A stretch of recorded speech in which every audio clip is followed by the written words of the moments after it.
Selamat bertemu kembali pemirsa. Kali ini saya akan menerangkan masalah mimisan pada anak. Ya, di tempat praktek seringkali orang tua mengkonsultasikan anaknya sering mimisan.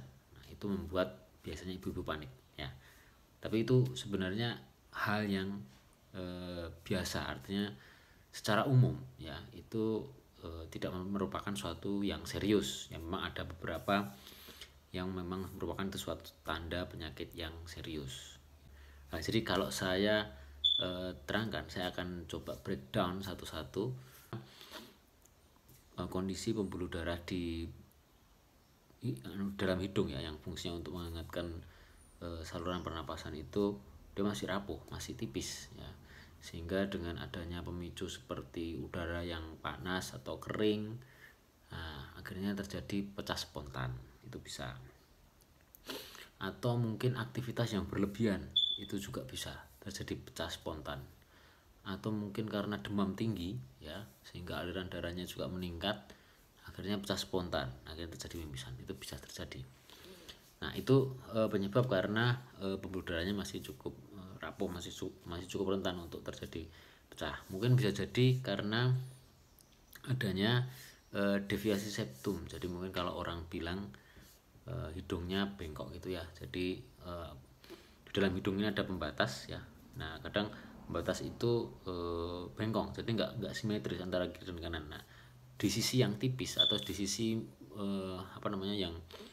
yang mungkin lubangnya lebih kecil, itu dia akan lebih tipis, dia akan lebih mudah untuk terjadi mimisan atau perdarahan atau pecah pembuluh darah di situ. Nah, kemudian bisa jadi pada saat pilek atau punya penyakit sinusitis seperti itu juga bisa menyebabkan mimisan. Nah, kemudian yang berikutnya adalah ada kelainan darah. Nah, kelainan darah ini juga banyak. Bisa karena ITP atau trombositnya rendah, bisa karena ada kelainan pembekuan darah ya, seperti von Willebrand syndrome ya, seperti itu. Kemudian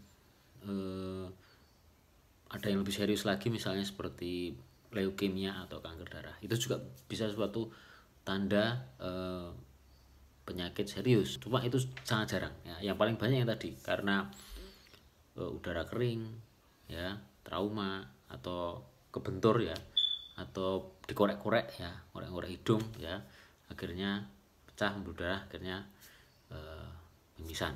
Nah, itu. Jadi itu semua yang menyebabkan anak bisa terjadi mimisan. Jadi mungkin kalau saya bikin suatu kesimpulan penyebab, itu yang pertama adalah akibat karena pembuluh darah yang masih rapuh. Nah, pembuluh darah yang rapuh ini bisa terpicu mimisan karena udara yang panas atau kering, korek-korek ya, atau kemudian terbentur. Nah, itu akibat karena pembuluh darah di hidungnya ini masih rapuh. Yang kedua, itu bisa karena mungkin dia ada sinusitis. Nah, seperti itu bisa juga terjadi mimisan. Yang ketiga itu adalah karena ada demam ya. Demam ini sendiri, pada saat demam tinggi itu aliran darahnya kencang, sehingga bisa pecah pembuluh darah secara spontan. Atau bisa jadi misalnya seperti penyakit demam berdarah ya. Di penyakit demam berdarah ini trombositnya rendah ya, sehingga pada anak itu akan lebih mudah terjadi pecah pembuluh darah di hidung, sehingga terjadi mimisan. Jadi kenapa di demam berdarah bisa mimisan ya, bisa karena demamnya sendiri, tapi yang kedua mungkin dia sudah terjadi penurunan trombosit, sehingga pada saat trombositnya turun dia terjadi pecah pembuluh darah secara spontan, sehingga akhirnya mimisan. Kemudian yang terakhir adalah merupakan suatu tanda mungkin ada kelainan darah. Nah, kelainan darah itu juga bervariasi. Jadi ada trombositnya yang rendah, bukan karena demam berdarah seperti tadi, yaitu karena ITP atau bisa disebut immune thrombocytopenic purpura. Nah, itu trombositnya turun ya, karena penyakit imun, bisa seperti itu. Atau penyakit kelainan pembekuan darah yang lain.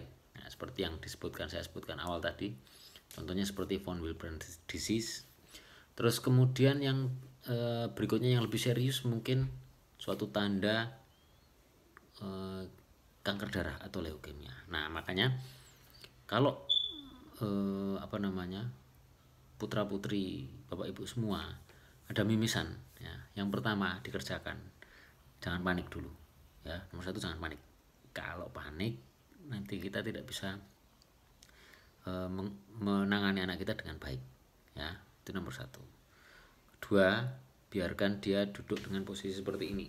Jadi lebih baik seperti ini dia keluar daripada dia tengadah. Karena tengadah nanti dia nelan darahnya, kemudian kalau keluar dari mulut nanti yang pertama orang tua juga malah tambah takut, yang kedua ya jadi tidak nyaman, ya, bisa tersedak seperti itu.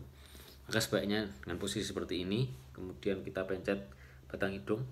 Kalau misalnya di dekat situ ada es, lebih bagus karena kita bisa kompres dengan es itu sehingga lebih cepat untuk menghentikan perdarahan. Terus itu yang pertama.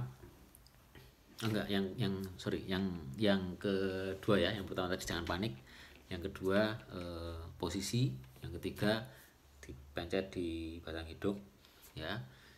Kemudian kalau ada es dipakai es. Terus kemudian yang keempat, kita evaluasi. Kalau dalam 10 menit tidak berhenti juga dan tambah kencang, sebaiknya dibawa ke emergency room atau ke IGD, ya, itu. Nah, kemudian yang keempat, ya, yang kelima, kalau itu terjadi berulang, sebaiknya dibawa ke dokter anak, ya, karena seorang dokter anak pasti akan menilai, ya, mencari penyebabnya kenapa terjadi mimisan berulang, karena itu penting, ya. Kalau secara umum, ya, mungkin lebih banyak yang ringan, lebih banyak yang tidak berat, artinya bukan suatu masalah yang serius. Nah, cuma kalau ini suatu tanda penyakit yang serius, nah ini kalau kita segera membawa anak-anak ini segera dibawa ke dokter anak, maka harapannya akan mencegah keparahan penyakitnya, seperti itu. Biasanya nanti dokter anak yang pertama kita bisa lakukan kerjasama atau rujukan ke THT dulu untuk dilihat adakah kelainan anatomis di situ. Kemudian yang berikutnya kita cek darah, ya, kita lihat secara umum darah rutinnya bagaimana, adakah kelainan dari pemeriksaan darah rutin. Kemudian mungkin kalau perlu kita lakukan pemeriksaan yang lebih lanjut, seperti kita bisa melihat fungsi trombosit atau pemeriksaan darah tepi. Nah, itu memang harus kita kerjakan karena untuk mencari penyebab mimisan itu sendiri. Jadi jangan panik, tetap jaga anak-anak kita dan sehat selalu. Terima kasih. Assalamualaikum warahmatullahi wabarakatuh.